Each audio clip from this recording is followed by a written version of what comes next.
Alhamdulillahirabbil alamin. Wa bihi nasta'in ala umurid dunya waddin. Wassalatu wassalamu ala asyrafil anbiya wal mursalin. Wa ala alihi wa ashabihi wa atba'ihi ila yaumiddin.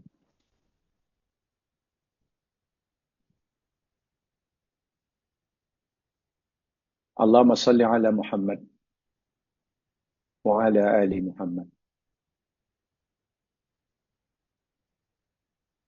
Bismillahilladzi la yadurru ma'asmihi syai'un fil ardi wala fis sama' wa huwas sami'ul 'alim. Bismillahilladzi la yadurru ma'asmihi syai'un fil ardi wala fis sama' wa huwas sami'ul 'alim. Bismillahilladzi la yadurru ma'asmihi syai'un fil ardi wala fis sama' wa huwas sami'ul 'alim. Rabbi shrah li sadri wa yassir li amri wahlul 'uqdatam min lisani yafqahu qawli. Amma ba'd.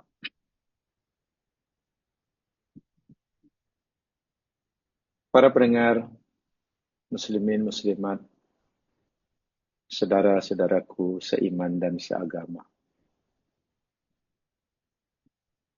Semoga Allah sentiasa memberikan kita petunjuk, rahmatnya, perlindungannya, supaya kita dapat menjalani kehidupan sesuai dengan kehendaknya, berjalan di atas syariat yang dibawa oleh Nabi kekasihnya Muhammad sallallahu alaihi wasallam. Diberikan kita kemampuan untuk istiqamah dalam menjalani kehidupan sebagai hamba yang sudah sewajibnya mentaati segala perintahnya, meninggalkan segala larangannya, sehingga tiba masa kita dipanggil olehnya. Amin ya rabbal alamin. Dengan melafazkan bismillahirrahmanirrahim, insyaallah kita akan teruskan siri kajian kita berkaitan dengan mafatihul ghaib, kunci bagi perkara-perkara yang gaib, yang hanya Allah sahaja maha mengetahuinya, dan Allah tidak beritahukan kepada siapa pun daripada hambanya. Tentu ianya mengandungi hikmah yang sangat besar. Bukan bagi Allah, tapi untuk kita. Kewajiban kita hanya meyakini, mempercayai, mengimani, tanpa ada rasa keraguan sikit pun. Karena perkara ini, yakni perkara iman. Dalam memahami ayat-ayat seperti ini, sikap yang bijaksana, yakni kita menggunakan kecerdasan spiritual, melebihi daripada menggunakan kecerdasan intelektual. Saya tidak kata kita mesti menyampingkan atau meninggalkan kecerdasan akliyah. Tapi saya kata hendaklah kita lebih mengedepankan, lebih memberikan ruang kepada hati sanubari kita, kepada iman kita untuk meyakininya. Walaupun mungkin perkara yang kita yakini dan iman ini, akal fikiran kita belum dapat memahaminya. Kerana kalau perkara yang Allah suruh kita wajib mengimani setelah kita memahami dengan akal, subhanallah, banyak perkara yang akal tidak mampu memahaminya, tapi kita wajib mengimaninya. Ini termasuk perkara ghaib. Ghaib. Minggu lepas kita telah pelajari kunci kegaiban yang kedua,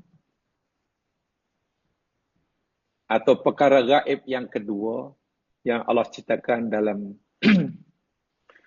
surah Luqman yang kita pelajari, yakni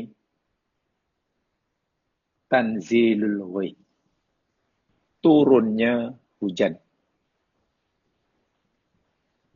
Ada dua perkara. Pertama tentang bagaimana, di mana,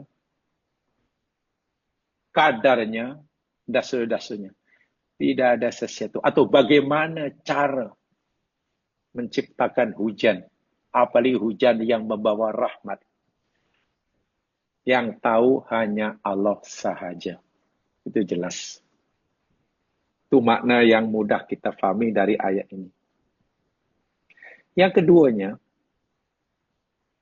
bila sebut ghois atau hujan yang berkaitan air, sebenarnya Allah cerita tentang rezeki.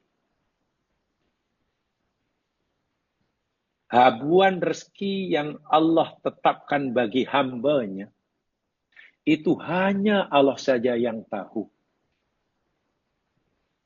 Berupa apa, di mana, bila, kadarnya, tak ada siapa yang boleh meramalkannya, tak ada siapa yang boleh menentukannya. 100% Allah saja yang maha mengetahui. Itu makna kedua. Lalu apa kaitan antara rezeki dengan air hujan? Nah, ini yang telah kita sampaikan tempoh hari. Menurut Al-Quran, dan saya yakin juga menurut cara sains, al-ma' asasul hayat warizqul madi. Air adalah, di samping ianya rezeki yang boleh dilihat, rezeki yang bersifat material, boleh dilihat, boleh dirasa, boleh dengar jatuhnya, dasarnya. Air adalah asas kehidupan. Tanpa air, tidak ada kehidupan.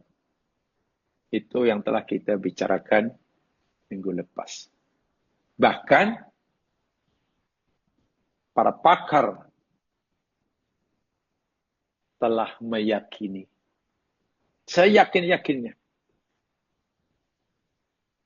Selepas sekian masa berlakunya al-infijarul azim,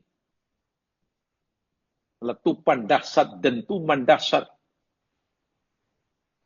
dalam The Big Bang Theory. Sesuatu yang pertama sekali diciptakan, unsur alam pertama sekali diciptakan Allah, yakni unsur hidrogen. Kedua, baru unsur oksigen. Ini tertua. Unsur alam semesta tertua sekali sebelum adanya benda-benda yang lain di alam semesta. Pertama, hidrogen. Barulah lahir oksigen. Kedua ini digabungkan, jadilah yang kita sebut H2O. Kenapa begitu? Ya, karena sini menyatakan, wa ja'alna minal ma'i kulla syai'in hayyin. Dan kami jadikan dari sebab airlah segala sesuatu yang hidup. Karena Allah tidak mencipta kehidupan di alam semesta. Sebelum pun alam semesta dicipta dengan sempurna. Sama ada kehidupan nabati, tumbuh-tumbuhan. Atau kehidupan hayawani, kehidupan yang ada nyawa seperti kita dan binatang. Allah telah beritahu terlebih dahulu. Bahan utama untuk menciptakan segala makhluk hidup adalah air. Patutlah unsur air yang terdiri pada H dan O, unsur alam semesta yang pertama sekali dicipta selepas beberapa ketika berlakunya Al-Infijarul Azim. Jadi bila sebut air, makna tentang rezeki. Tidak ada siapa yang boleh meramalkannya. Allah hanya suruh kita mencarinya, rezeki yang telah ditetapkan. Nah, jika sekiranya rezeki yang kita perlukan, yang kita cari itu, menurut kita rasa lambat kita mendapatkannya. Aku dah cari, tapi kenapa masih juga belum dapat? Walau aku nak sangat. Kita merasa macam lambat Allah berikan kepada kita rezeki yang kita perlukan. Kita mesti ingat. Pesanan ulama menyatakan, La tastabti' minhun nawal, walakin istabti' min nafsika wujudal iqbal. Janganlah engkau merasa kurnia Allah, nikmat Allah itu lambat datang pada kita. Lambat sangatlah doaku dikabulkan. Lambat sangatlah cita-citaku dijayakan. Lambat sangatlah usahaku. Dah lama, dah penat dah. Tapi macam belum nampak hasilnya. Kita merasa, jangan kita merasakan rezeki Allah takkan begitu lambat. Tiba lambat datang. Akan tetapi hendaklah kita sentiasa merasa terlambat menghadapnya. Jangan kita merasakan lambatnya rezeki, kedatangan rezeki. Tapi hendaklah kita sentiasa merasa yang kita ini lambat menghadap Allah. Allah panggil kita tak segera menjawabnya. Allah suruh mendekat, kita tak segera mendekatinya. Allah suruh duduk sekarang, kita masih berdiri. Allah suruh berdiri, kita masih duduk. Karena kita lambat nak menyaut seruan Allah. Itu yang patut kita risaukan dalam hidup.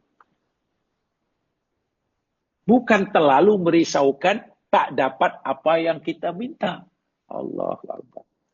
Karena kalau kita tak dapat atau yang kita minta, atau belum dapat yang kita minta, atau Allah belum makbulkan doa kita, kita tak berdosa. Tak dosa sama sekali.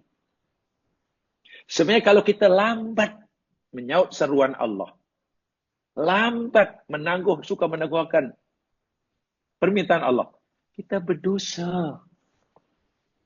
Kita berdosa. Dan sebab itu, kalau kita sudah punya pahaman seperti ini, akhirnya apa? Nabi berpesan di dalam sebuah hadis sahih, riwayat Ibnu Majah, Ibnu Hibban, Imam Baihaqi, daripada Jabir bin Abdullah radhiyallahu anhuma.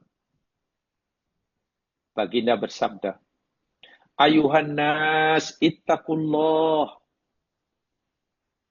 Wahai sekalian manusia, bertakwalah kamu kepada Allah. Sentiasa bertakwa dalam keadaan apapun di mana sahaja kita berada. Wa ajmilu fit talabi. Ini sabda Nabi. Dan adalah kamu sentiasa mempercantik, memperelok usaha kamu mencari rezeki. Jalan yang Allah tetapkan untuk kita mencari habuan si kita ni macam-macam.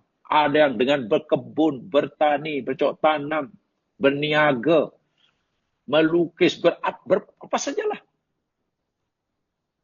Nah, dalam usaha kita mencari rezeki, Nabi kata, ajmilu, perelok, perindah, perbaiki. Ikut jalan yang ditetapkan, yang lurus. Jangan belok kanan, belok kiri. Fa inna nafsan lan tamuta hatta tastawfiya ya rizqaha wa in abta'a anha. Kata Nabi, karena sesungguhnya setiap jiwa, setiap seorang daripada kita, Allah tidak akan matikan dia. Allah tidak akan datangkan ajalnya kepadanya. Sehingga Allah penuhkan, Allah cukupkan rezeki yang Allah takdirkan baginya. Walaupun lambat datang. Subhanallah. Seseorang, kata Nabi, tidak dimatikan oleh Allah, tidak akan menemui ajalnya, sehingga rezeki yang Allah takdirkan baginya akan dicukupkan. Bahasa mudah. Rezeki kita 100%, itu cukupnya. Selagi rezeki kita belum cukup 100% dalam kata Allah, Allah belum matikan kita. Bila 100% yang telah Allah berikan, baru kita mati.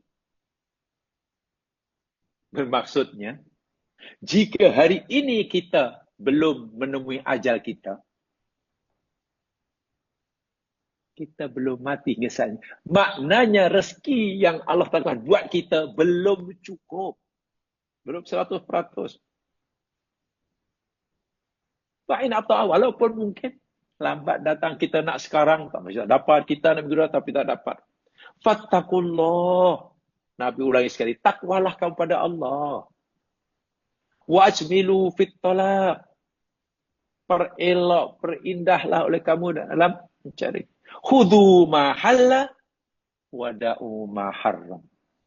Ambil sajalah yang Allah halalkan dan tinggalkan yang Allah haramkan. Karena rezeki yang Allah takdirkan kau pasti cukup. Tak akan kurang sikit pun. Sebab itu kamu kena mencarinya dengan lurus. Tak perlu bengkok ke elok kanan, belok kiri. Kenapa mesti dapat cara yang haram? Sedangkan rezeki yang Allah takdirkan buat kau pasti kamu. Tapi tak ada siapa yang tahu. Kita tak tahu, Nabi pun tak tahu. Bila, di mana. Ini kaitannya kedua. Dia sebut air, itu kerana rezeki. Dan Masya Allah, air bukan hanya rezeki yang bersifat kebendaan, material, tapi rezeki yang ada kaitan dengan rohani, ketenangan. Saya ulangi, air bukan semata-mata rezeki madiyah, tapi air juga memberikan rezeki maknawiyah. Air bukan hanya rezeki madiyah hisiyah, tapi air juga rezeki maknawiyah ruhiyah. Bukan secara rezeki yang punya kebendaan material, tapi air juga rezeki yang bersifat maknawi rohani. Jadi sangat penting. Dari mana kita tahu itu? Tolong buka surah 8 ayat 11. Tolong buka surah 8, surah Al-Anfal ayat 11. Di situ Allah beritahu kita, air bukan semata-mata rezeki hissiyah maknawiyah, bersifat material dahir saja untuk kita minum, untuk basuh baju, untuk siram tanaman, untuk kilang. Bukan soal itu saja. Tapi air juga ada nilai rezeki yang ada nilai ruhiyah maknawiyah. Ada nilai ruhani, rezeki ruhani. Ada aspek spiritualnya. Lihat surah Al-Anfal ayat 11.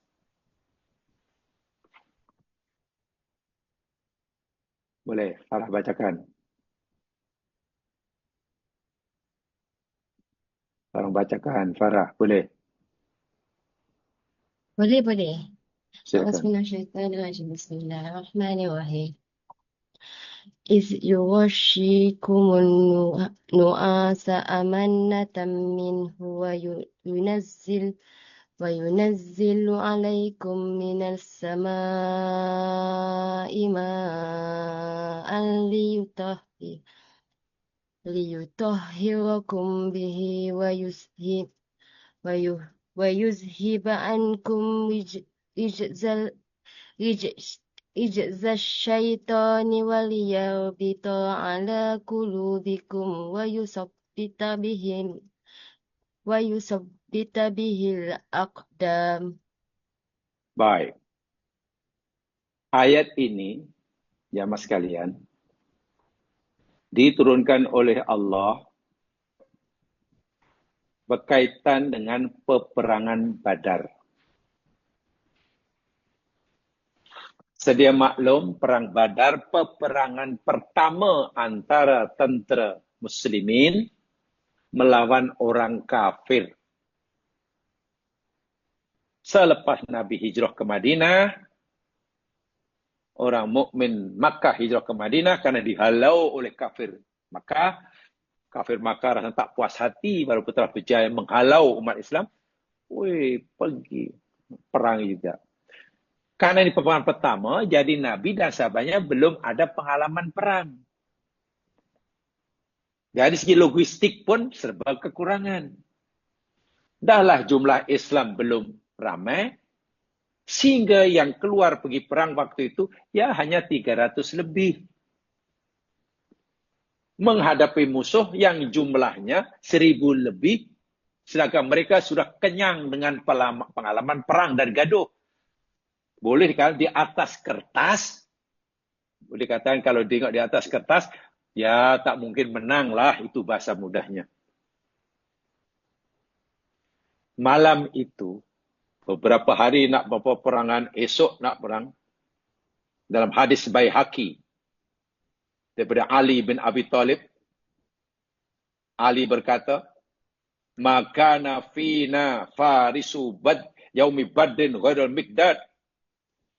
Pada masa peperangan Badar, kami tentera Islam tidak punya tentera berkuda kecuali seorang saja. Hanya punya seekor kuda perang. Musuh puluhan tentera berkuda. Sedangkan tentera berkuda ini kekuatan yang boleh diandalkan, boleh percayai. Hanya satu saja, seekor kuda ya, yang ditunggangi oleh Miqdad, kata Ali. Jadi macam manalah jumlahnya sedikit, tentera berkuda hanya satu, seekor kuda, seorang Miqdad. Mereka ramai jumlah tentera kuda orang. Walaqad ra'ait wa ma fina illa naim. Masa itu kamu tak lihat kami. Dan apa yang kami alami oleh itu? Kecuali orang tidur. Semua tidur malam itu. Illa Rasulullah SAW, kecuali Rasul. Malam itu, besok nak berlaku peperangan, malam itu tidur. Yang tak tidur Rasulullah. Tahta syajarah, Nabi berada di bawah sebatang pokok. Nabi solat, Nabi menangis, Nabi solat, menangis, berdoa dan berdoa. Mohon kepada Allah, karena ini pengalaman pertama. Perang pertama, jumlah sedikit, hari musuh yang lebih ramai, lebih bersedia. Hingga subuh. Hingga subuh. Pertanyaannya, macam mana malam itu boleh tidur? Esok nak perang, belum ada perang. Perangan nak berlaku besok, malam boleh tidur, lelap semuanya. Sedangkan biasanya kalau nak menghadapi keadaan yang sangat mencemaskan, kritikal, tak ada yang boleh tidur, mengantuk pun tidak. Macam mana boleh tidur? Boleh tenang. Ini di padang pasir, di Badar.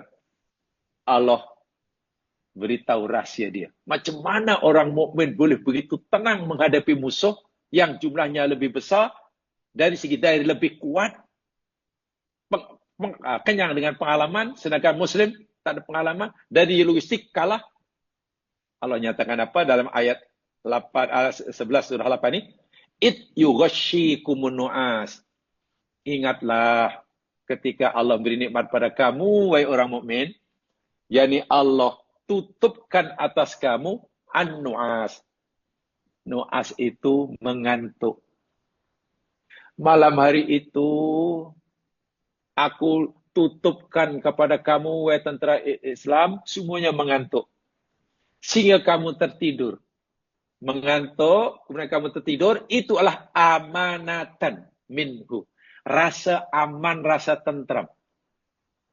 Biasanya kalau orang itu dalam keadaan cemas dan takut, apalagi menghadapi peperangan yang dahsyat esok hari, yang di atas kertas mungkin kemungkinan besar kalah, mati, mereka boleh tidur. Itu ada ketenangan. Ini Allah. Allah bagi ini tenang semuanya. Wa yunazzilu alaikum minas sama'i ma'a. Tengok. Dan malam itu Allah kata, dia turunkan atas kamu air dari langit, hujan. Dengan air hujan itu liyutahhirakum bih.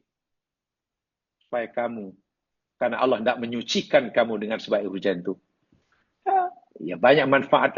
Kalau kotor boleh mandi, kalau nak wudu ada air, kalau dahaga boleh minum. Wa yudhiba ankum rijas syaitan. Dan dengan sebab turunnya hujan, Allah tidak menghilangkan pada kamu bisikan-bisikan, kotoran-kotoran dibisikkan oleh syaitan. Sebab pasti dalam hati seseorang akan timbul buruk sangka pada Allah. Ya Allah, macam mana ni? Hamba-Mu ni orang Islam, memeluk agama kamu. Sekarang nak menghadapi perang. Ini padang pasir, kalau peperangan berlarutan, ya Allah. Macam mana kita nak bertahan? Air tak cukup. Perang pada zaman dahulu di padang pasir, siapa yang tidak punya bekalan cukup, bekalan air yang cukup, ya pasti lemah dan kalah lah. Bukan mati diserang musuh, tapi mati karena kedahaga. Pikiran seperti ini pasti timbul. Untuk menghilangkan andaian-andaian yang tak betul itu, Allah turunkan air hujan. Waliyarbitu ala qulubikum. Dengan turunnya air hujan, dengan kamu diberi mengantuk, Allah ikat hati kamu. Tidak ada lagi keraguan. Wa yuthabbita bil aqdam. Dan Allah hendak meneguhkan, mengukuhkan pendirian kamu. Tengok. Esok nak perang di padang pasir, air tak ada. Macam-macam kerisauan. Takut mati karena dahaga jika peperangan berlanjutan. Bagaimana cara Allah memberikan pertolongan, memberi rezeki? Allah beri ketenangan. Ketenangan pertama, hujan turun lebat di kawasan orang mukmin. Sementara di pihak musuh tak ada hujan. Sehingga banyak air takung di situ. Orang mukmin hatinya gembira. Apa kita sudah ada persediaan air? Tak ada masalah. Kalau peperangan berlarutan, berlanjut beberapa hari, tak ada masalah. Allah dah tolong. Dan itu bukan permintaan orang mukmin. Allah sendiri yang menurunkan hujan. Hati mereka jadi kuat, pria mereka kuat. Bukan itu saja. Karena tak khawatir dahaga, tak khawatir tak ada air. Hati mereka tenang. Allah bagi mereka mengantuk, boleh tidur. Masya Allah. Air benar-benar rezeki Allah yang luar biasa. Pernah dirasai oleh tentera Islam dalam perang Badar. Sebab itu tanyakan, air bukan semata-mata rezeki hissiyah, madiyah, material yang boleh lihat zahir, tapi air juga rezeki maknawiyah, ruhiyah. Ringkas kata, air adalah ibu segala rezeki yang Allah berikan di planet bumi ini. Dan yang tahu Mengetahui rahsianya hanya Allah. Itu hak mutlak Allah. Ada orang minta tak dapat, ada orang tak minta dapat, yang diminta tak dapat, yang tak diminta dapat. Itu Allah yang akan kita tak tahu. Sebab itu bab rezeki serahkan kepada Allah, carilah sesuai dengan peraturannya. Tidak perlu corner kanan, corner kiri, tak perlu. Dahlah kita tak dapat, yang kita cari malah berdosa.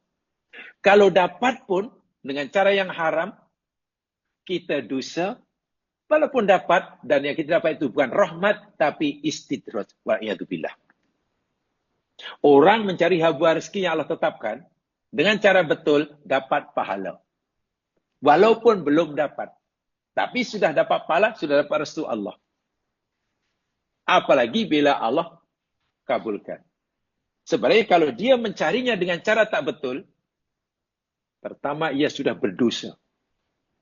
Dahlah berdosa dan mungkin tak dapat. Kecewa lagi. Kalaupun dapat, namanya istidraj. Bermakna orang yang mencari rezeki dengan cara tak betul, dengan ramalan itu, percaya itu, percaya itu, itu sebenarnya hanya menyengsarakan hidup dunia dan akhirat. Kalaupun dia bahagia, senang, nikmat sesaat, tapi sengsara sepanjang hayat. Wal'iyadzubillah. Tumana'udzubillah. Sebab itu, Tabari katakan, kita tidak boleh percaya kepada itu, pada ini. Tatoyur, ya, tidak ada ya. Suai itu, pasal ini, bekat ini pun tidak ada. Serahkan pada Allah Subhanahu wa Ta'ala. Baik, sekarang kita pelajari kegaiban yang ketiga. Apakah perkara gaib ketiga yang hanya Allah saya memegang kuncinya? Ibarat gaib ketiga ini berada dalam bilik, bilik ada pintu, pintu ada mangga dia, kuncinya Allah yang pegang. Jadi Allah saja yang boleh mengetahuinya. Yang lain tak diberitahu. Para malaikat ke para nabi, apalagi kita. Apa yang ketiga? Dalam ayat itu, kembali pada surah Luqman yang kita tajuk ya. Wa ya'lamu ma fil arham. Itu yang ketiga. Wa ya'lamu ma fil arham. Dan dia Allah sahajalah yang sentiasa mengetahui. Ya'lamu itu fi'il mudhari', present tense, bermakna istimroria, berterusan. Daripada sebelum, semasa, dan selepas Allah sentiasa mengetahui. Sebelum saya diciptakan oleh Allah dalam rahim ibu saya, Allah dah tahu. Semasa saya dalam proses penciptaan, mulai daripada nutfah, perkembangan, tahapan-tahapan embrio yang saya sedang alami, Allah tahu. Semasa saya sudah sempurna penciptaannya dalam rahim ibu saya, kemudian saya lahir, Allah tahu. Ma fil arham, apa yang dalam rahim. Ini yang ketiga. Al-umurul ghaibatu fi halil janin, yang dimaksudkan perkara-perkara gaib. Perkara-perkara gaib yang berkaitan dengan janin atau apa yang ada dalam rahim perempuan, itu bukan sekadar jenis jantinanya. Ada orang baca ayat ini lalu dikata, nampaknya perkara gaib yang ketiga ini sekarang dah tak gaib lagi dah. Sebab kita pun dah tahu. Dalam surah ini, Allah saja yang Allah kata dia saja yang tahu apa yang dalam rahim perempuan. Tapi sekarang, kita dah tahu dah. Nanti budaknya bayi ini, janin lelaki atau perempuan dah tahu. Maknanya kita pun tahu. Selain Allah. Ingat, yang dimaksudkan oleh ini bukan hanya dari aspek jenis jantinanya lelaki atau perempuan. Bukan. Tapi miqdara muddatihi fi batni ummi. Berapa lama tepatnya janin itu dalam kandungan ibu. Betul. Masanya. Lama sekian bulan, sekian hari, sekian jam, sekian menit, sekian saat. Wahayatuhu, Nanti bila lahir ke dunia, berapa panjang umurnya? Apa? Nasibnya macam mana? Kerjayanya apa? Allah Akbar. Dalam selama hidupnya itu, kalau sakit, berapa tahun sakitnya berbanding sihatnya? Allahu Akbar. Tinggal di mana? Matinya bila? Apa puncanya? Itu semua tidak akan diketahui oleh sesiapa pun. Bahkan yang maha mengetahui dan mampu menciptakannya. Perubahan daripada nutfah menjadi alaqah, alaqah jadi mudghah, itu hanya Allah saja. Ilmu yang secanggih apapun yang Allah ajar kepada kita tidak mampu. Tidak mampu melakukannya. Kalaupun kita tahu hanya, oh sekarang bentuknya nutfah, oh sekarang mudghah, hanya itu saja. Tapi nak mengubah dari nutfah ke mudghah, ilmu apa yang boleh mengubahnya? Tak ada siapa yang punya ilmu kecuali Allah.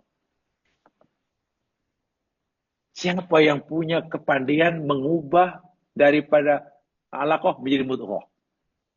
Siapa yang punya kepintaran boleh menciptakan tulang dalam mudghah, lalu membalutnya dengan daging, lalu memberikannya pendengaran, penglihatan, pikiran, jantung, jaringan-jaringan saraf seluruh tubuh. Sangat canggih. Belum lagi jaringan-jaringan neuron dalam otaknya. Allahu Akbar. Hanya dia. Belum lagi nasibnya. Jadi kalau sekadar jantina, kita jantina, ya itu, ya tak tahu hanya 0,0000001% daripada keseluruhannya. Jadi tidak bermakna kegaiban nombor 3 ini dah terbata karena kita sudah tahu jenis jantina baby. Bukan. Rezekinya, nasibnya, dan seluruhnya itu 100% Allah yang mengetahuinya. Lalu apa jamaah sekalian manfaat kita meyakini seperti ini? Pertama,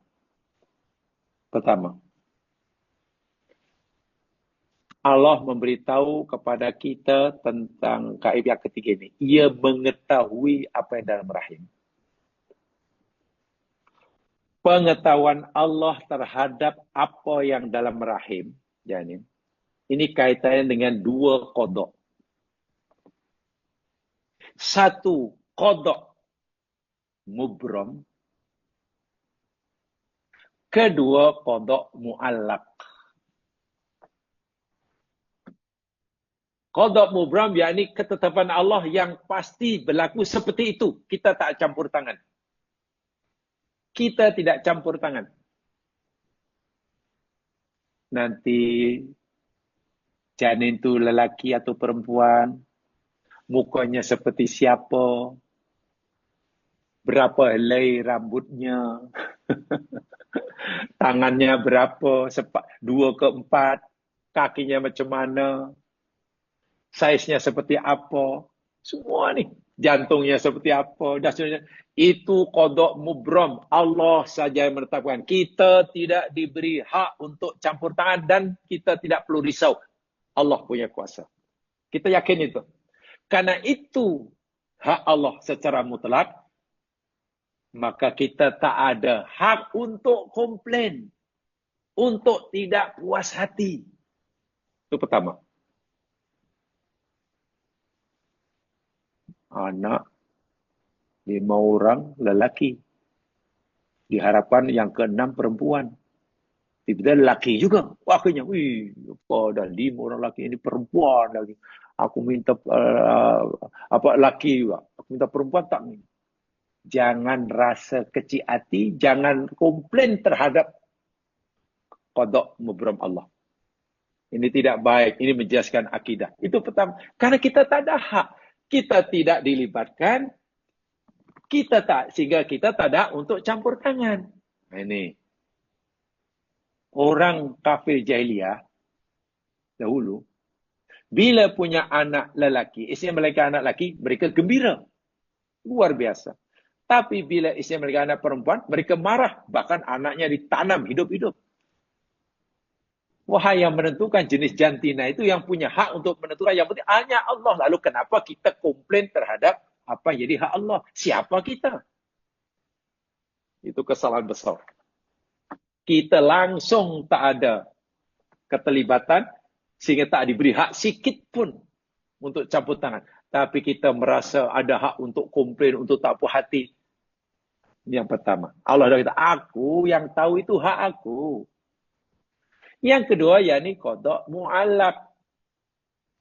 Budak ini nasibnya nanti jadi apa? Senang atau susah? Allah dah tahu. Nanti mukmin atau kafir? Allah dah tahu. Nanti meninggalnya di mana? Allah tahu. Siapa jodohnya? Allah dah tahu. Apa profesi dia? Allah dah tahu. Tetapi dalam hal ini kita diberi pilihan. Oh, ada memilih kerjayanya mungkin jadi seorang doktor. Sila. Yang lain memilih kerjaya menjadi seorang peniaga. Silakan. Yang lain menjadi cendekiawan. Sila. Yang lain jadi petani. Sila. Itu pilihan manusia. Tapi Allah sudah tahu apa yang akan dipilih oleh hambanya sebelum hamba itu memilih profesi apa yang mereka nanti akan ceburi. Ya. Allah dah tahu hambaku ini nanti mukmin, hambaku ini nanti kafir. Allah dah tahu. Tapi Allah beri kepada mereka kebijakan untuk memilih. Nak pilih jadi kafir, ya jadi kafir. Nak pilih jadi mukmin, jadi mukmin. Jadi jika hamba itu jadi kafir, itu pilihan hamba tersebut. Tapi Allah sudah tahu sebelum hamba itu memilih. Hanya tahu ya, bukan memaksa.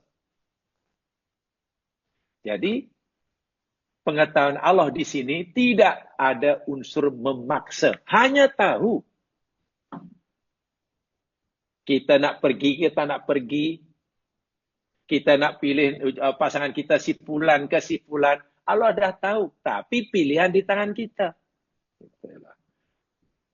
Tapi kadang orang memahami peran ini kita dipaksa. Alah, sebenarnya dipaksa oleh Allah.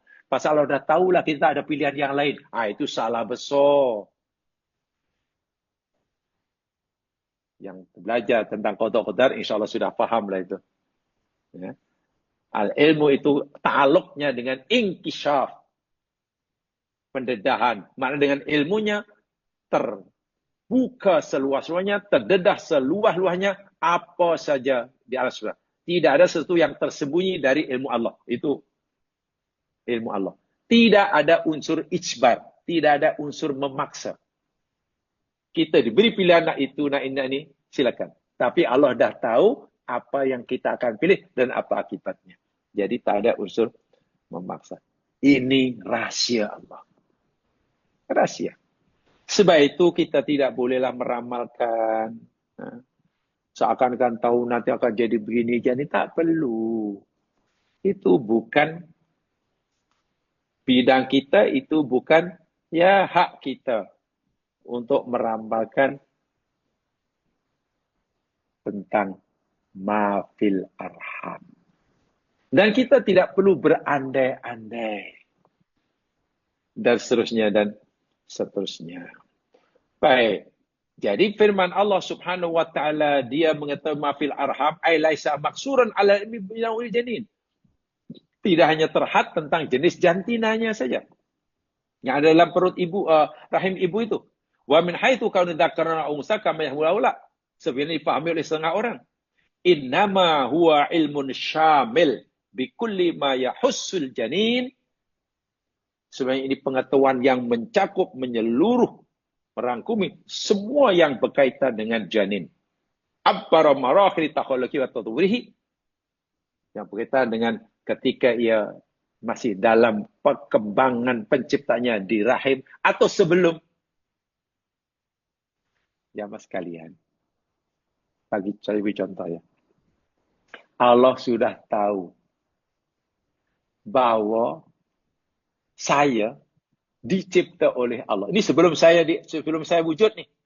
Sebelum saya wujud di dunia ini, tercipta di ini, Allah sudah tahu dengan ilmunya bahwa kewujudan saya ini jadi hasil pertemuan, percantuman antara satu sel spermatozoa hambanya yang bernama Abdul Mu'in dengan ovum hambanya yang bernama Mistina.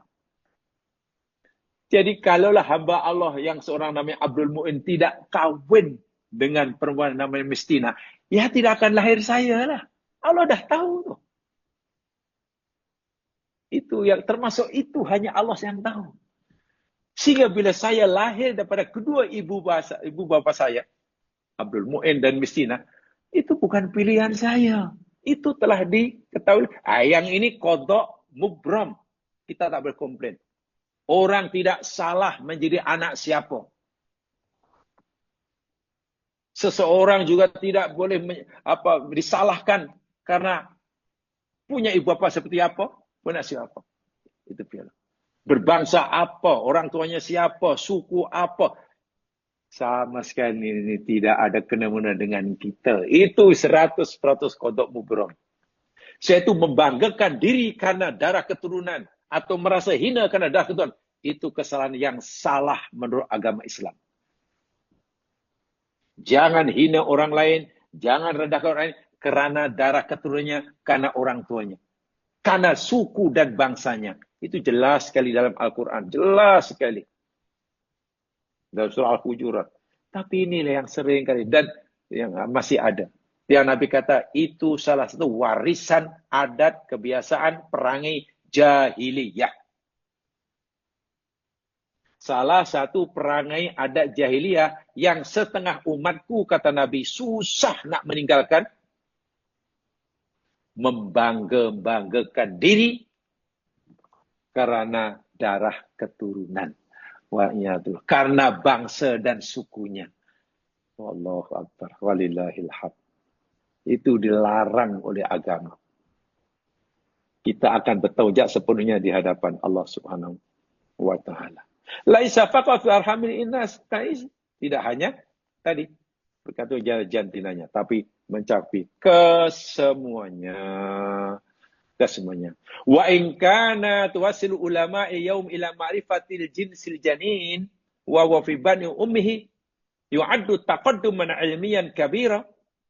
Walaupun para sarjana-sarjana, ilmuwan cendekiawan dalam bidang perubatan, bidang kedokteran, dan bidang sains, telah dapat mengetahui jenis jantina baby semasa dalam kandungan, dan itu dianggap satu kejayaan, kemajuan yang luar biasa, illa annahu alima syahadah.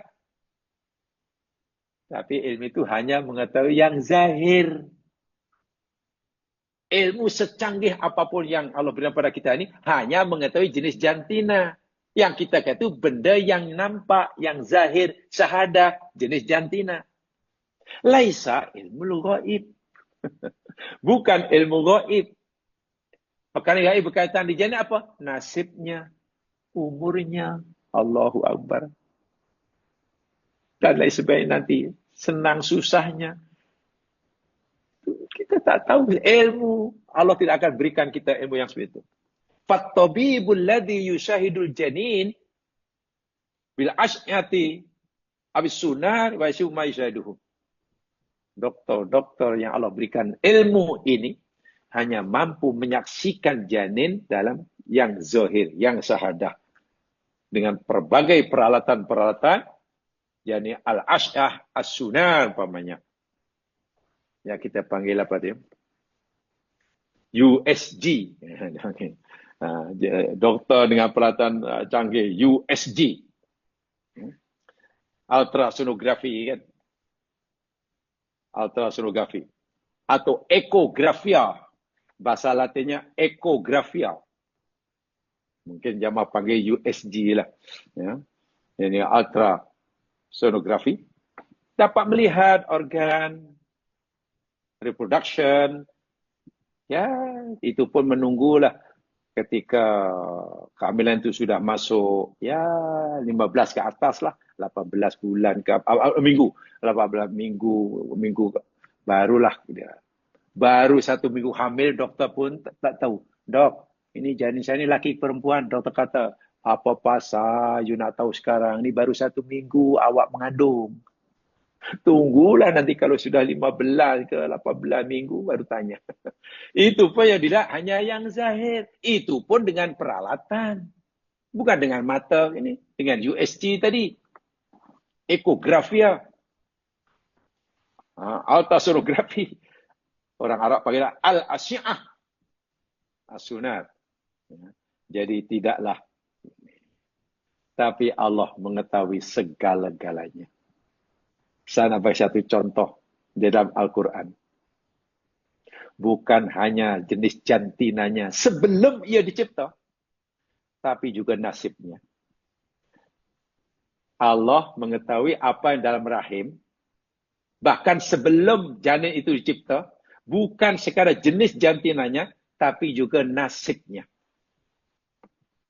Ayat yang menyatakan itu, tolong buka surah Ali Imran, ayat 39. Coba lihat. Ali Imran, ayat 39.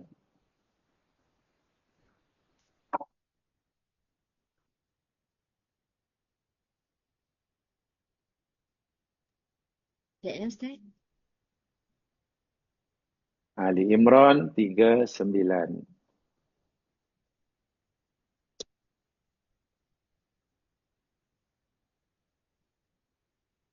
A'udzu billahi minasy syaithanir rajim.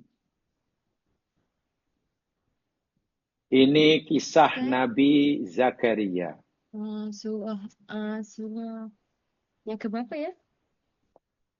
Ali Imran itu surah yang ketiga lah. Kan Fatihah, Baqarah, Ali Imran. Senang cari. Ya, biasakan mesra dengan Al-Quran insyaAllah. Nah, ditingkatkan kemesraannya dengan Quran. Ini kisah Nabi Zakaria. Sedia maklum, jemaah sekalian, Nabi Zakaria umurnya sudah sangat lanjut.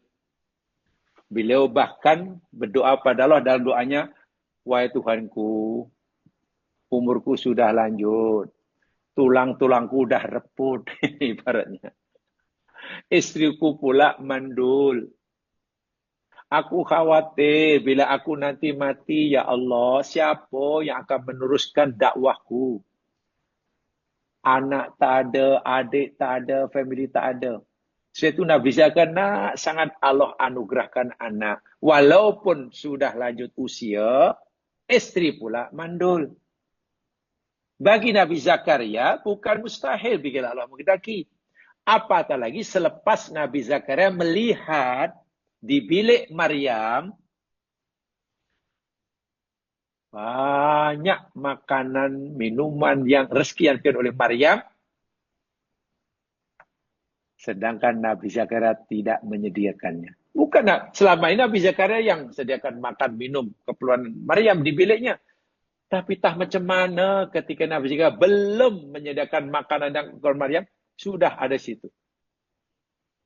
Nabi tanya pada Maryam, "Anna laki hadha?" Maryam, awak dapat semua ni dari mana ni? Semua ni. Maryam menjawab, "Wa min indillah." Zakaria, makan, minum, semua keperluan aku ni semua datang daripada Allah. Allah ni bila nak memberi rezeki pada yang siapa yang kendaki tanpa hisab. Kira-kira berfikir, Masya Allah. Kalau Maryam tak minta, tak usaha, itu pun telah mendapatkan rezekinya jika Allah kendaki. Makna tak ada yang mustahil bagi Allah jika Allah kendaki. Aku sudah tua, istriku mandul. Kalau Allah menghendaki, aku masih boleh punya anak. Bagaimana caranya? Waktu Nabi Zakaria merayu pada Allah. Minta anak. Minta anak bukan pasal tak punya anak ya. Nabi Zakaria mohon anak bukan karena tak punya anak. Kerana tidak punya pengganti yang akan meneruskan dakwahnya. Itu saja. Bahasa mudah, jika waktu kata Nabi Zakaria punya adik yang boleh mengganti, meneruskan dakwahnya bila baginda Zakaria wafat, ya Nabi Zakaria tak ada masalah. Apa? Adik pun nanti ganti. Ini tak ada siapa. Maka ya minta anak je lah. Yang paling masuk akal minta anak. Sebab nak minta adik tak mungkin. Nak minta, ya Allah berikan aku adik lagi. Tak mungkin. Masya Allah. Ketika Nabi Zakaria berharap sangat Allah menurunkan anak, dia pun mendirikan solat. Tengah solat itulah, ya mas kalian. Fanadathul malaikatu. Ayat 39, coba perhatikan. Fanadathul malaikatu. Maka telah menyeru, memanggil Zakaria oleh malaikat. Malaikat panggil Nabi Zakaria atas perintah Allah. Bagaimana cara malaikat berkomunikasi dengan Nabi Zakaria? Walau alam. Itu sudah makom Nabi dengan malaikat. Jadi bolehlah berkomunikasi, boleh. Macam mana caranya? Walau alam. Wa huwa qa'imun yusalli fil mihrab. Sedangkan pada masa itu Nabi Zakaria dia qa'imun, sedang berdiri. Yusalli fil mihrab. Solat. Mendirikan solat di mihrab. Itu makna harfiahnya. Nabi Zakaria sedang berdiri solat di mihrab.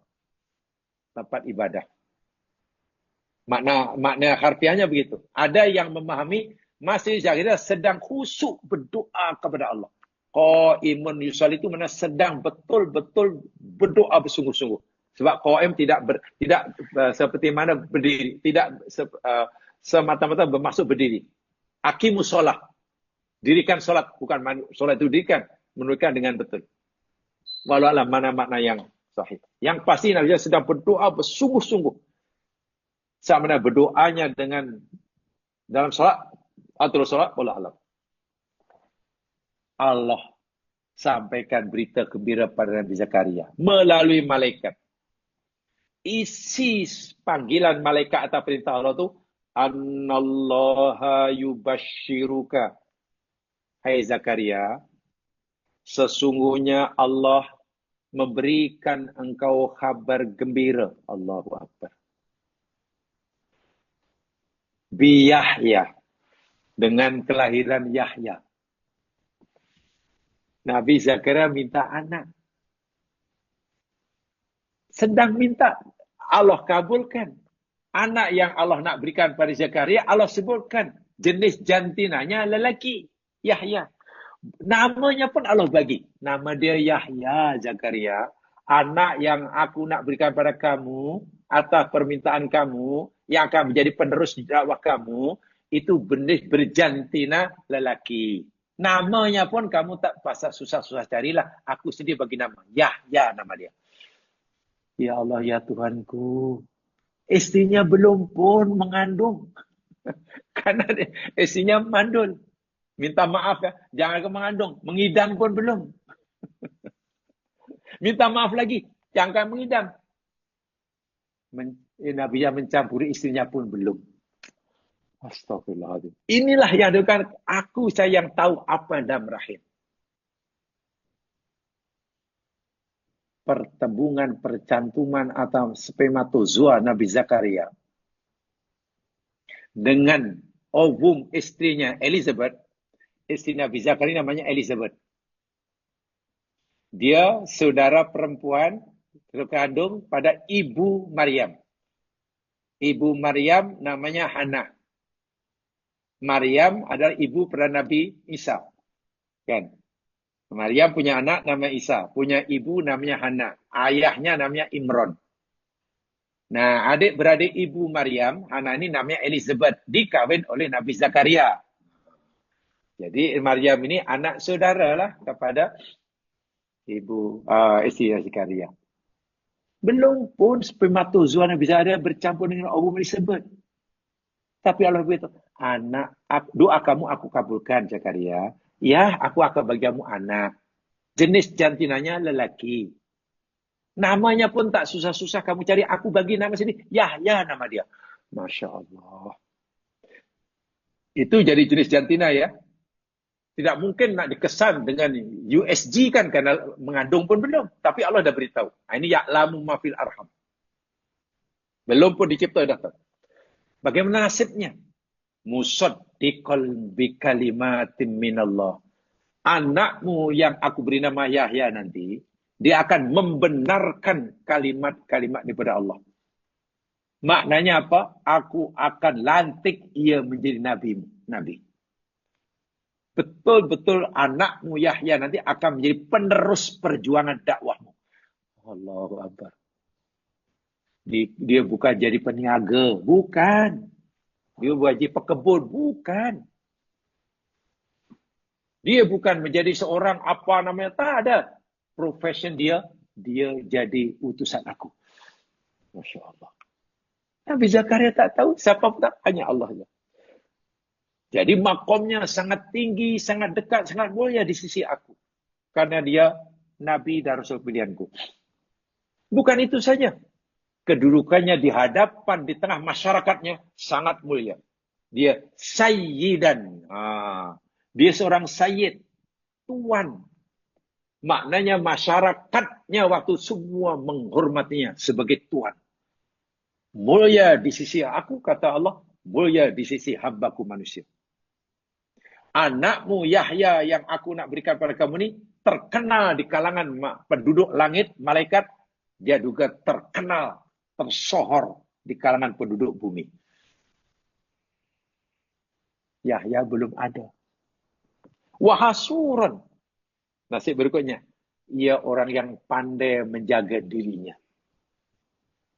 Menjaga muruahnya.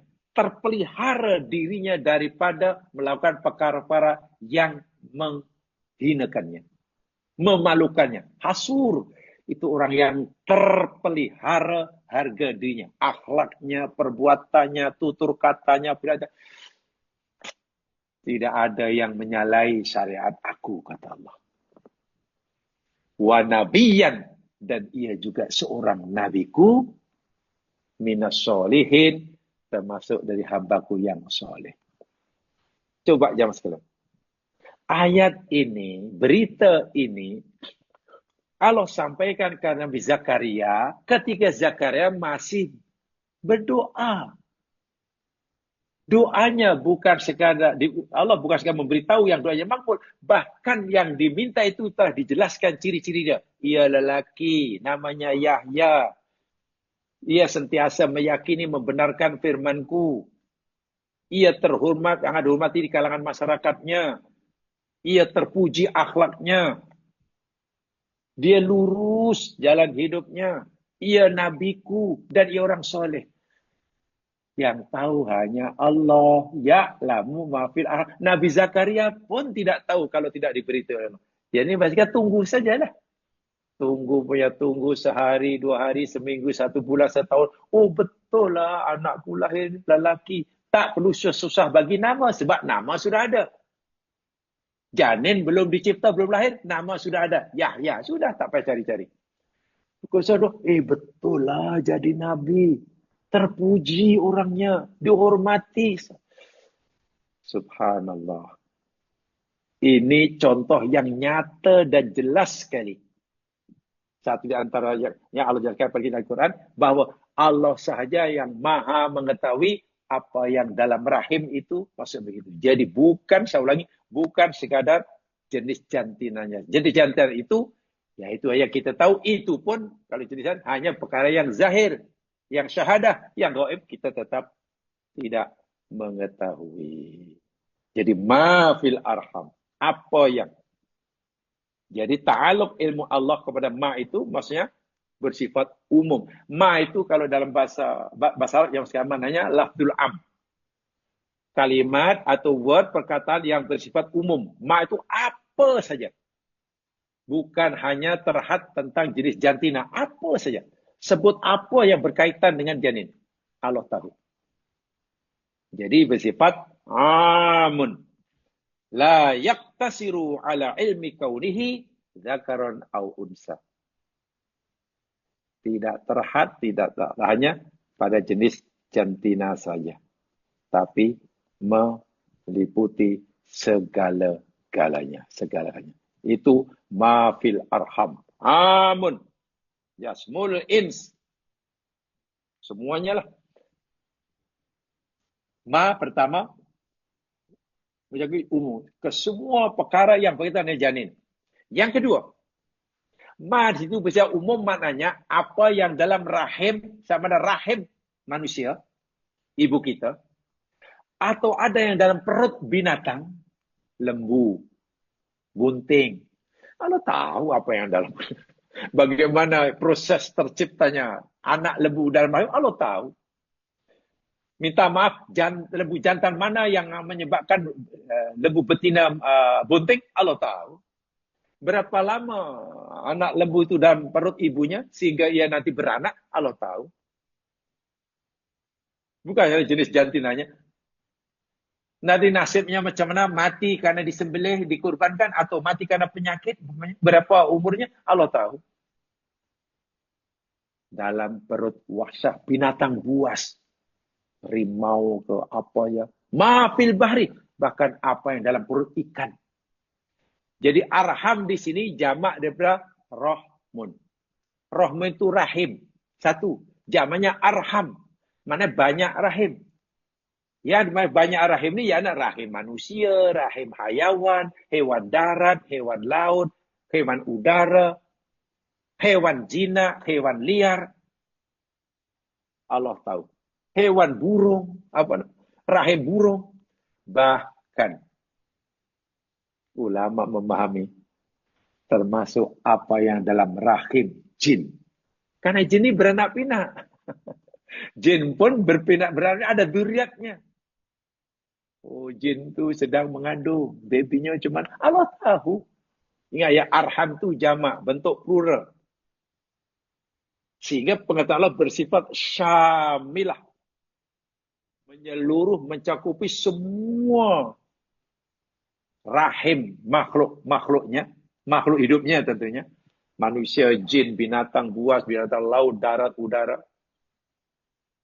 Dan apa yang berkaitan dengan janin yang masih dalam rahim. Hanya Allah. So, macam mana kita nak membayangkan ilmu Allah seperti ini? Itu benar secara gaib. Dan kita tidak mungkin ya masih. Okeylah, mungkin kita tahu. Ni lembu yang bunting tu nanti anak dia jantan ke betina, tahu jantan. Tapi selebihnya paling-paling kita hanya tahu ada telur ayam. Ini telur ayam ni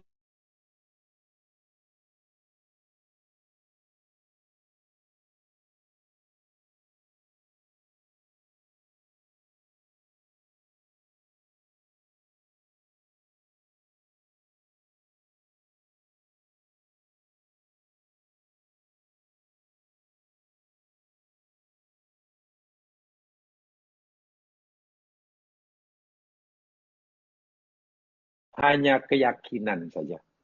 Kemungkinan besar. Yakin 100%? Tidak. In hum illa yadunun. Kita mungkin hanya mengagak. Kita hanya mengagak-agak. Ya, meneka-neka lah. Walaupun takkan itu kemungkinan besar adalah apa namanya?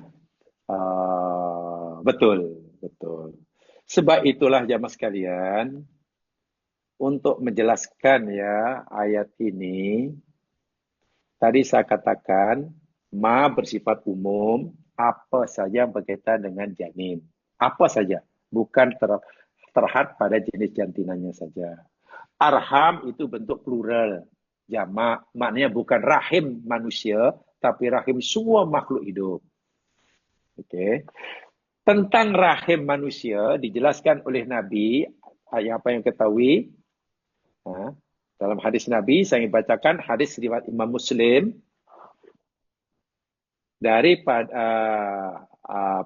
Hudzaifah bin Al-Asid Al-Ghifari. Hudzaifah bin Usaid Al-Ghifari. Bukan Abu Dzar Al-Ghifari ya, bukan Hudzaifah bin Al-Yaman, tapi Hudzaifah bin Usaid Al-Ghifari. Beliau berkata, sami'tu Rasulullah sallallahu alaihi wasallam. Oh, ini hadis yang kedua ya. Saya baca yang pertama dahulu. Hadis Bukhari daripada Abdullah bin Mas'ud. Saya bacakan yang ini lebih lengkap. Wa huwa shadiqul masduq. Ini Mas'ud kata telah memberitahu kepada kami Rasul sallallahu alaihi wasallam. Dan Nabi adalah orang yang jujur, orang yang benar, dan boleh dipercayai. Sodik masduq. Apa sabda Nabi? Inna ahadakum yujma'u khalquhu fi batni ummihi arba'ina yauman. Sesungguhnya, tiap-tiap seorang daripada kamu dihimpunkan penciptaannya dalam perut ibunya, maknanya rahim di sini, selama 40 hari. Selama 40 hari, kita dihimpunkan dalam 10 hari pertama. Yang dimaksudkan Yusuf ini, yakni percantuman, cantumnya sel spermatozoa ayah kita dengan ovum ibu kita. Menjadi nutfah. Kita menjadi nutfah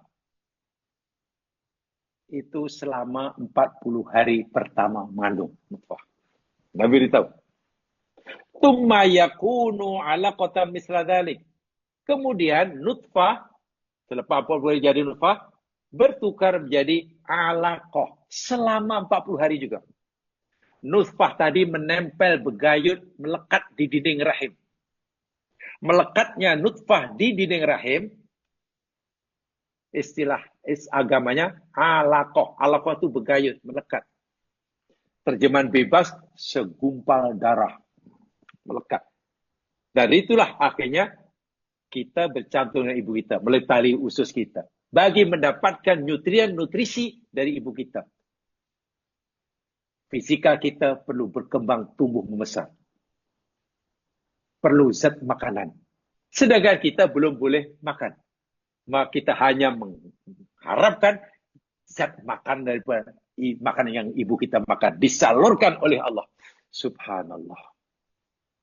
Terciptalah besar-besar saja. 40 hari.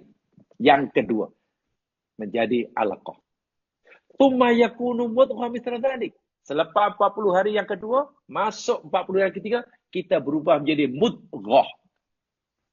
Alaqah menjadi mudghah. Mudghah itu yakni ya macam daging ada bekas gigitan. Jadi bentuknya macam melengkung begitu. Bukan bulat, bukan memanjang, tetapi tengah macam ada ramping sikit. Dan itu boleh lihatlah bagian bentuknya. 40 hari jadi itu. Karena sudah mulai dapat zat-zat makanan yang kita dapat dari ibu kita yang mengandung. 100% Allah yang jaga. Bukan ibu kita, bukan kita. Kemudian apa dalam ayat yang lain? Allah ciptakan tulang dan dibalut dengan daging. Tsumma yab'atsullahu malakan. Ketika kita sudah menjadi alaqah, jadi mudghah, 3 kali 40 hari, makna umur kita 120 hari, 4 bulan, sudah ada tulang, sudah daging. Kemudian Allah utuskan seorang malaikat. Allah utuskan malaikat. Fayuk marubi arba'i kalimatin. Malaikat disuruh oleh Allah. Allah beritahu pada malaikat untuk beritahu pada kita yang hidup dan juga dia 4 perkara. 4 perkara. Apa dia?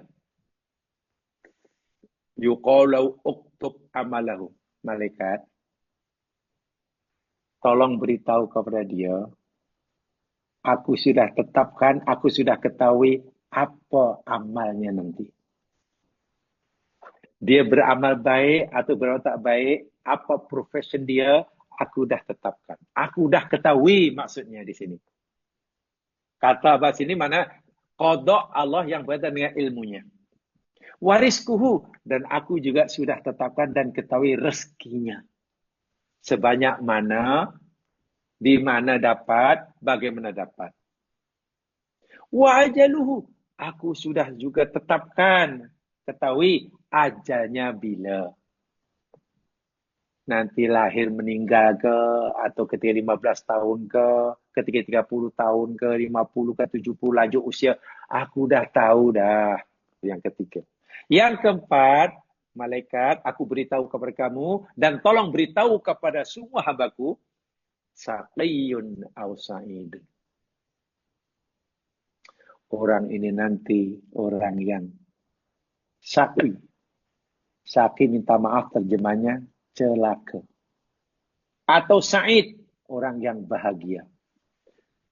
Wabil khusus, nanti matinya su'ul khotimah atau husnul khotimah, aku dah tahu. Bukan aku dah paksakan, aku dah tahu. Jika mereka mati su'ul khotimah, itu pilihan mereka. Maka aku bagi, karena dia pilih su'ul khotimah. Jika mereka berusaha untuk mati husnul khotimah, aku berikan. Karena itu pilihan mereka. Tapi aku dah tahu apa yang akan dipilih oleh mereka. Nimpak ni Allah dah takkan. Ini tak ada siapa yang tahu kecuali Allah. Thumma yunsaku fi ruh, Allah tiupkan ruh. Waktu itu kita sudah mulai hidup. Hidup apa? Ini dipanggil hidup hayatul hayawaniyah namanya. Hidup karena ruh atau hayatul ruhiyah. Sebelumnya kita hidup juga. Tapi hidup kita hidup nabatiyah. Sel itu hidup, jemaah sekalian. Ya, sel hidup. Pokok hidup. Tapi hidupnya sel, hidupnya pokok bukan kena tiupan roh Allah. Itu namanya hayatun nabatiyah. Hidup yang kedua, yakni hidup karena ada tiupan roh Allah. Namanya hayatul ruhiyah. Semenjak bila? Ketika umur kita 120 hari dalam rahim. Itu betul hidup karena tiupan roh. Sebelumnya kita hidup berdasarkan hayatul nabatiyah. Ada dua itu. Itu perbincangan agak panjang itu.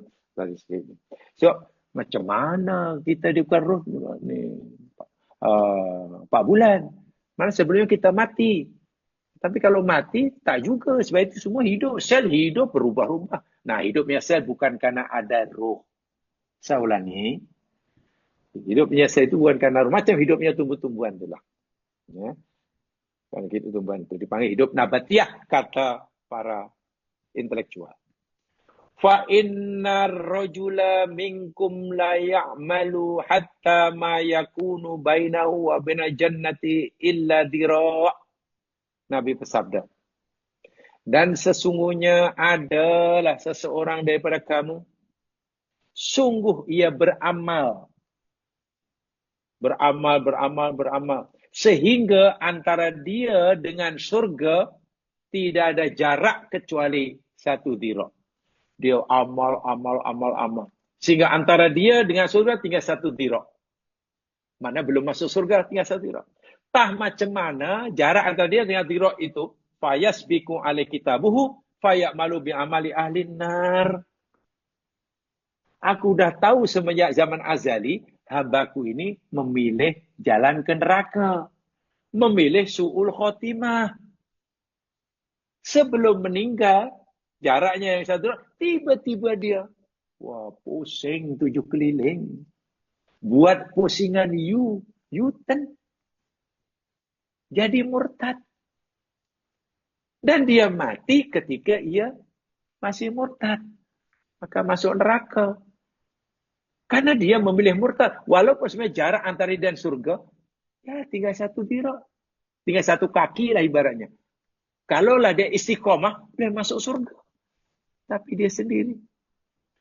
Allah dah tahu ini. Tapi Allah tidak memaksa. Jemaah sekalian, kisah seperti ini sering berlaku. Dan ini pernah berlaku semasa saya masih menuntut dahululah. Ya, jadi pelajar dahulu, masih sambung pelajaran di Jakarta. Ada kawan ini Muslim, tapi fakulti lain lah. Dia ambil kos lain. Dia seorang Muslim, lelaki ini. Karena dia jatuh cinta pada seorang Kristian, dan dia seakan tak boleh dipisah, tak boleh hidup tanpa mempersunting wanita pujaannya. Jadi meski kawin juga, di Kristen penulis ini meletakkan syarat. Karena dia seorang Kristen yang taat istilahnya, yang fanatik, Ya, saya mau jadi isteri awak, tapi awak kena masuk Kristian. Tak boleh beza agama, tak boleh. Saya tak mau meluk agama Islam. Tapi kalau kamu mau kawin dengan saya juga, kamu kena tinggal kisah masuk Kristen. Wal iyadu billah, tumma na'udzubillah. Si lelaki ini meninggalkan agama Islam, memeluk agama Kristen. Semata-mata pasal nak kawin dengan calon istrinya yang Kristen dan itu syaratnya. Kawin dia sebagai Kristen. Murtadlah maknanya. Ya, tentulah kita dengar. Itu terkejut sungguh. Itu kalau tak salah tahun 79, akhir 70-an lah. 79, 80, saya ingat-ingat lupa. Saya masih menuntut waktu itu. Jadi, akhir 70-an atau awal 80-an. Sedih. Ya, karena dia anak orang berada. Orang berada. Waktu itu dia pergi belajar, udah pakai kereta. Ya, anak orang pakai kereta. Saya pergi, udah bukan pakai kereta. Lagi besar saya punya kereta saya waktu tu. Saya naik bas mini. Saya naik bas mini bergayut. Dia sudah bawa kereta sendiri. Jadi saya lebih besar. Jadi sedih. La ilaha illallah, sanggup begitulah manusia. Sanggup kehilangan agamanya. Hanya semata-mata nak kahwin dengan perempuan yang dicintai. Sedangkan dia orang musyrik. Ringkas cerita. Selepas kahwin, karena dia orang berada, cukuplah uang ringgit, ia ingin pergi honeymoon. Mukadimah honeymoon sebetulnya. Karena sudah semerancang, nak honeymoonnya ke Europe. Ya orang berada, tapi Europe tak tahu di mana. Tapi sebelum pergi Europe itu, nak honeymoon yang dekat-dekat lah. Nak pergi Taman Safari di Bogor. Bogor atau satu peranginan yang terkenal, kata yang puncak begitu. Jadi begitu. Drive sendiri kita dengan pasangan ini pengantin baru ini. Subhanallah, Maha Suci Allah. Dalam perjalanan pergi Bogor nih jamaah sekalian, dia accident. Dia accident. Terbabas. Tak tahu apa puncanya. Break tak makan tu apa. Masuk ke gaul. Kereta rusak. Dia mati. Jadi matinya sebagai orang Kristen. Sedangkan dia orang Muslim. Saya teringat hadis ini waktu itu kan kita belajar agama. Nabi memberitahu kita dalam hadis ini. Apa kata Nabi? Sungguh ada di antara kamu melakukan amalan-amalan ahli surga. Rajin sholat, rajin ibadah. Ya orang Islam. Sehingga jarak antara dia dengan surga tinggal 1 kaki. Karena belum mati, ya belum masuk. Tapi tah macam mana tinggal beberapa 1 kaki itu, dia tiba-tiba buat pusingan you. Murtad maksudnya. Dan mati ketika murtad. Akhirnya dia tak jadi masuk surga. Tak jadi ahli surga. Tapi jadi ahli neraka. Allah sudah tahu benda-benda situ. Wah, kalau tengok masa silamnya, sejarah hidupnya, boleh katakan tersenarai sebagai calon ahli surga. Tapi karena belum mati, tak boleh masuk. Di hujung dia. Tiba-tiba boleh pusing ganjul. Itu Allah dah tahu nasib orang tu. Dan Allah ketahui semenjak zaman azali. Ketika ia masih dalam rahim. Sementara ada yang lain. Fayak malu bi'amali ahli nar. Ada orang. Di antara kamu. Yang kerjanya orang kafir. Perbuatan sehari yakni amalan-amalan yang melanggar larangan Allah. Maksiat. Dosa.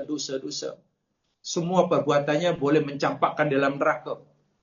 Sehingga antara dia dan neraka tinggal 1 dhira', 1 hasta. Ya, 1 kaki lah. Dia belum boleh masuk neraka. Kerana belum mati. Dalam jarak 1 kaki ke neraka itu, kalau mati, tiba-tiba dia buat pusingan dia. Hatinya terbuka, mengucapkan kalimah syahadah, kata Allah. Asyhadu an la ilaha illallah.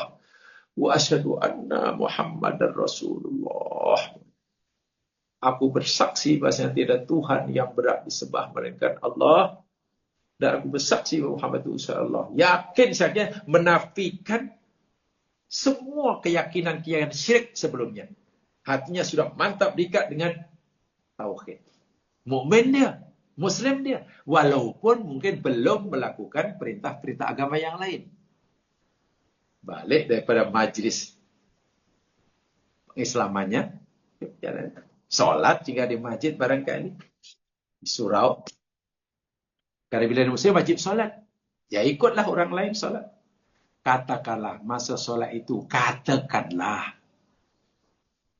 masa solat, masa sujud, orang lain bangun dari sujud, dia tak bangun, rupanya kena heart attack. Meninggal ketika sujud dan dia sudah berstatus mukmin. Nabi kata apa? Jarak antara dia dengan rakatnya sirat, tapi kerana buat pusingan juga. Akhirnya. Dan meninggal sebagai orang mukmin, melakukan amalan ahli surga, dia termasuk ahli surga. Nih, ujung hayat itu mustahil. Sebab itu, jika kita berbuat baik, istiqomahlah. Jangan sekali-kali tinggalkan kebiasaan kita beramal baik. Selagi Allah belum jemput kita. Karena wala'iyadzubillah ada dalam sejarah banyak. Di ujungnya akhirnya bertukar. Buat pusing hiu dan matinya mati kafir. Jika kita terlanjur buat salah, jangan putus asa untuk berubah jadi baik. Jika kita merasa banyak dosa, jangan malas untuk minta ampun. Selagi ada peluang. Siap peluang untuk dapat pengaruh sentiasa ada. Peluang untuk kita mati, untuk masuk surga, peluang untuk seorang masuk surga walaupun dosanya banyak sentiasa ada. Sarannya ia berusaha. Sementara orang yang berbuat baik sebanyak manapun, selama manapun, jaminan surga belum ada selagi dia belum mati. Sebab itu perlu istiqomah. Semua ini telah diketahui oleh Allah semenjak zaman azali sebelum pun orang itu diciptakannya. Tengok, rangkaian hadis ini cukup jelas. Menjelaskan ya'lamu ma fil arham, Allah sajalah yang maha mengetahui apa yang dalam rahim. Ma maknanya umum, apa yang berkaitan dengan apa yang dalam kandungan makhluk Allah. Arham maknanya rahim-rahim, bukan rahim manusia saja, rahim binatang, rahim apa sajalah, bahkan rahim jin. Jadi ilmu seperti ini hanya Allah saja yang tahu. Tidak ada sesiapa yang mengetahui. Kalaupun Allah beritahu kita, ya sedikit saja. Wala yuhituna bi syai'in min ilmihi illa ma syaa. Manusia tidak mampu meliputi menguasai ilmu Allah kecuali apa yang dikehendaki. Allah hanya menghendaki kita dapat mengetahui jenis jantina, itu saja. Itu saja. Atau mungkin selebihnya yang sikit-sikit yang semua sifatnya zahiriyah. Syahadah yang gaib. Allah tetap tidak memberi tahu kita. Itu poin yang ketiga. Ya sekalian, mungkin ada yang ditanyakan. Saya persilakan kepada ada yang menjelaskan, ingin menambahkan penjelasan atau yang lainnya. Oke, saya persilakan.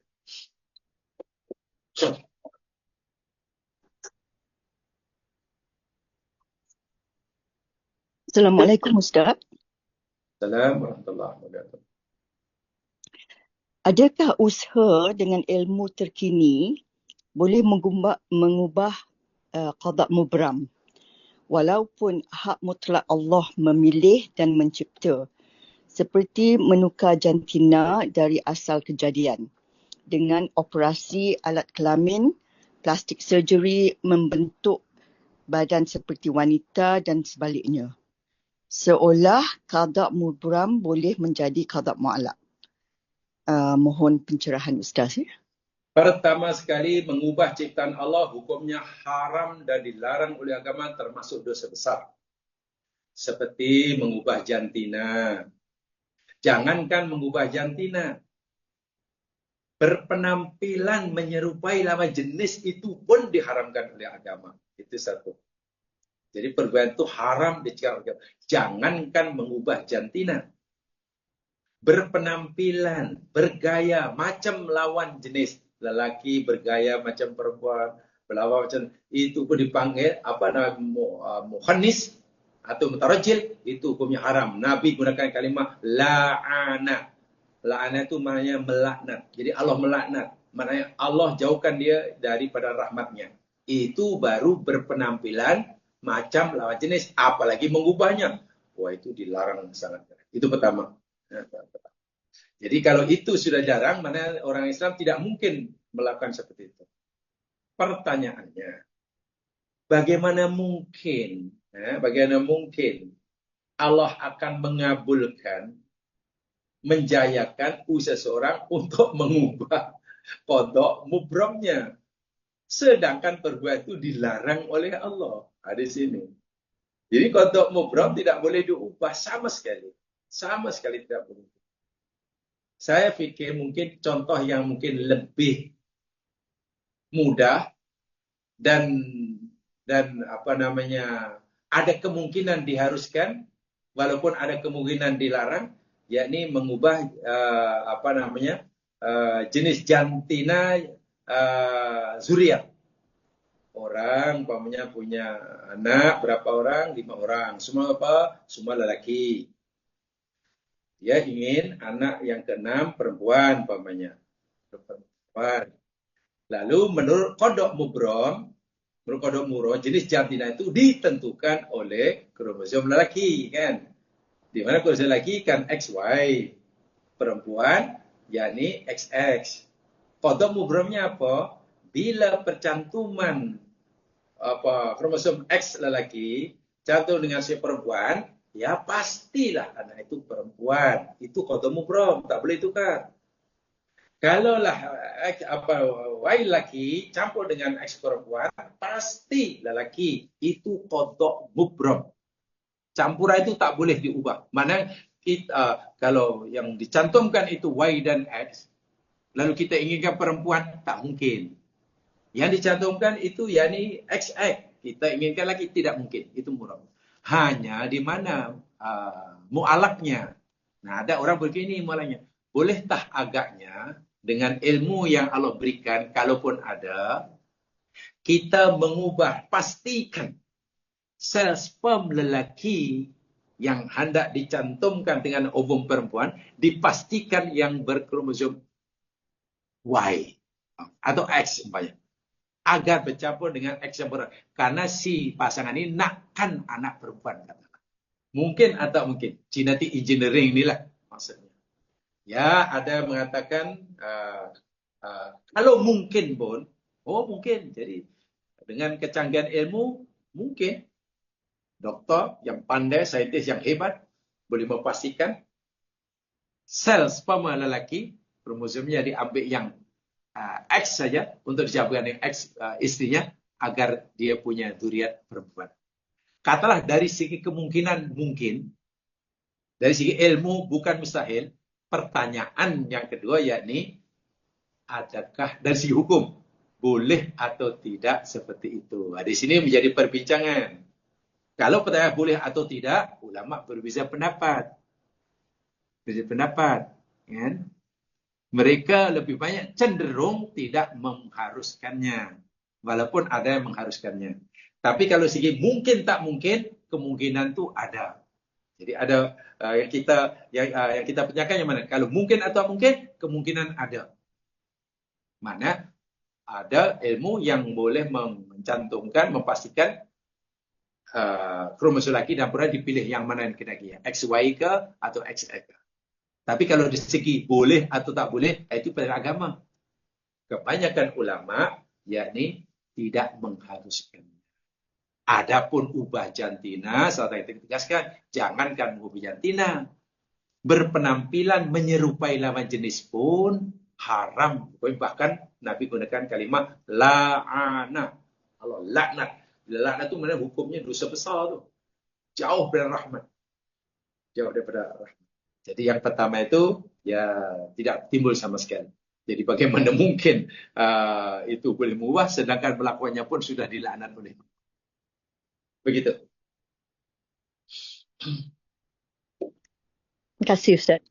Jadi Ustaz, kalau sex selection ini walaupun mungkin, tapi banyak ulama berbeza pendapat mengata tak setuju. Jadi setakat manakah ini tidakkah menghadkan scientific research?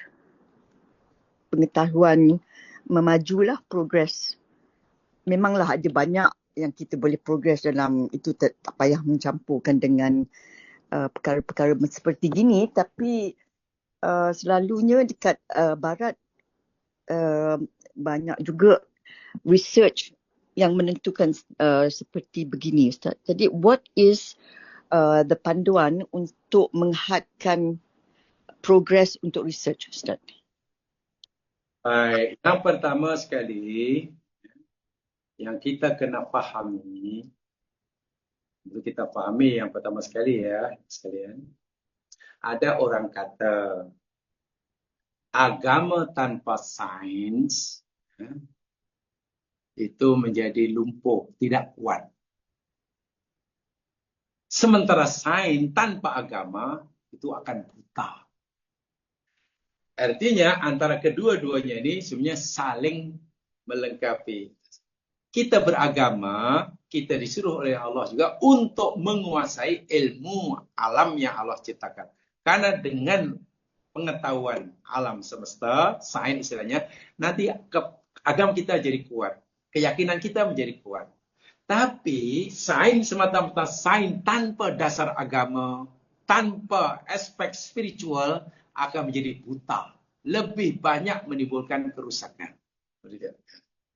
Jadi masalahnya bukan membantutkan atau menggalakkan research, bukan situ maksudnya. Sebab agama dan ilmu agama namanya syariatullah, sains namanya sunnatullah, Allah turunkan itu mengajarkan tujuan untuk memberikan kita maslahat. Maslahat itu kebaikan dunia akhirat. Tetapi kalau kajian-kajian saintifik justru menjahanamkan kita, mencelakakan kita, itu maknanya ya lari daripada tujuan Allah menciptakan, memberikan kita ilmu.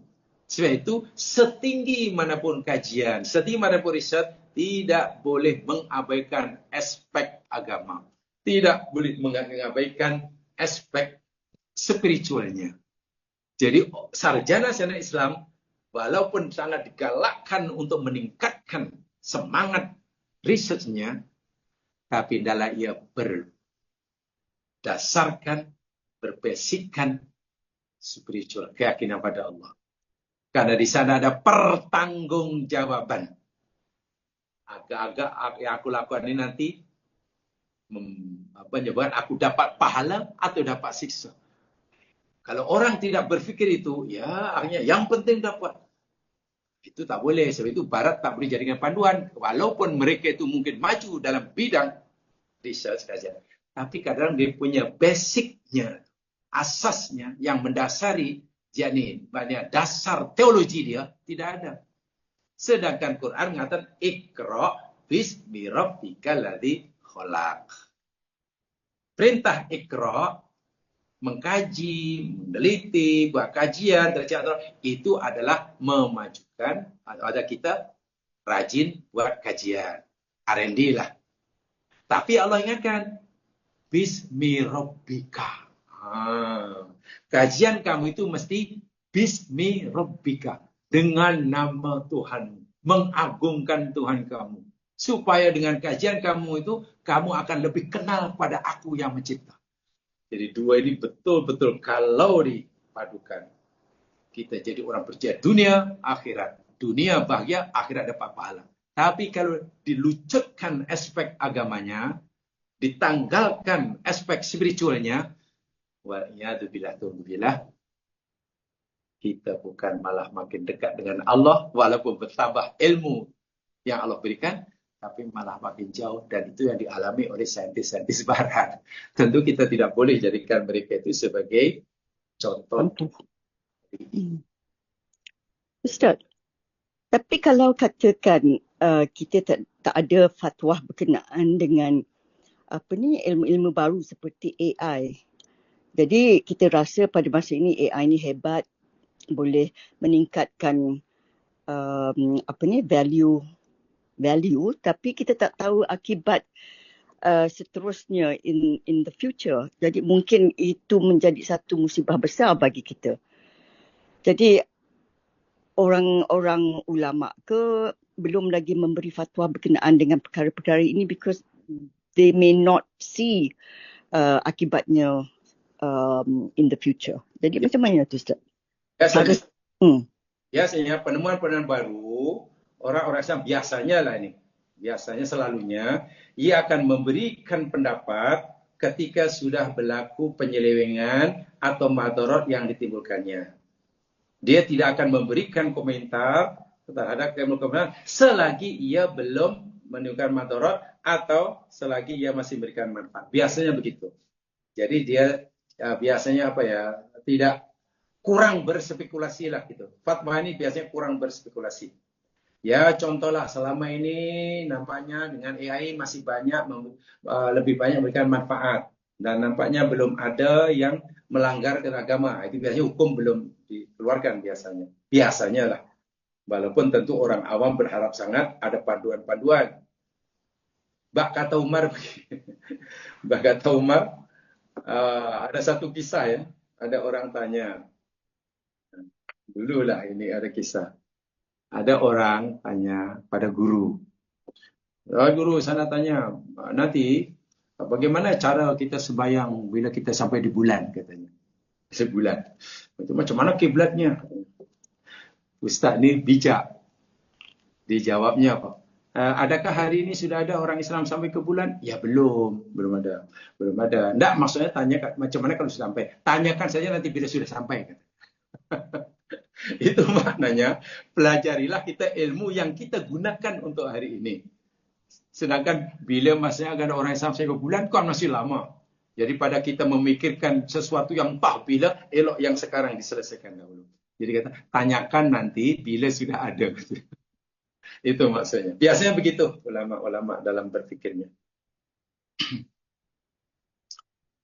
Okey, jadi itu saja yang saya sampaikan pagi hari ini.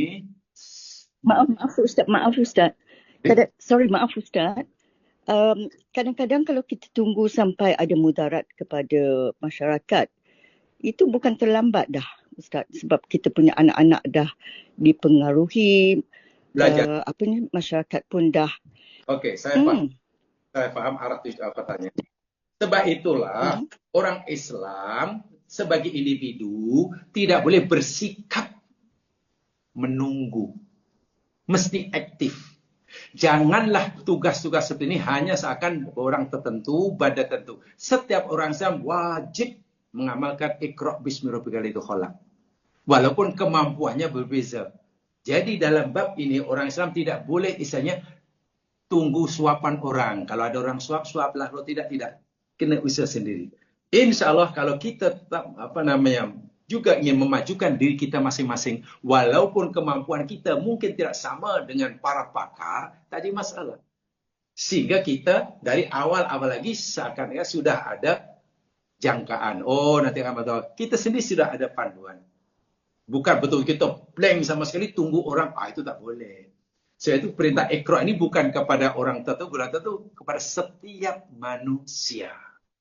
Hanya biasanya kadang-kadang ini, kalau bab itu serahkanlah golongan elit tertentu saja. Golongan jabatan tertentu. Itu sebenarnya kesilapan kita selama ini. Bab seperti ini adalah kewajiban setiap individu. Walaupun kemampuannya tidak sama. Tak jadi masalah. Sehingga kalau kita punya kemampuan, ya insyaAllah kita sudah boleh mengagak-agak. Walaupun belum sempurna. Itu maksudnya. Boleh? Ya, terima kasih Ustaz. Faham ya? Terima kasih. Wallahu alam, subhanakallahumma wa bihamdika, asyhadu an la ilaha illa anta, astaghfiruka wa atubu ilaik. A'udzu billahi minasyaitonir rajim. Wal 'ashr innal insana fi khusr illa alladhina amanu wa 'amilus shalihat wa tawasaw bil haqq wa tawasaw bis sabr. Assalamualaikum warahmatullahi wabarakatuh.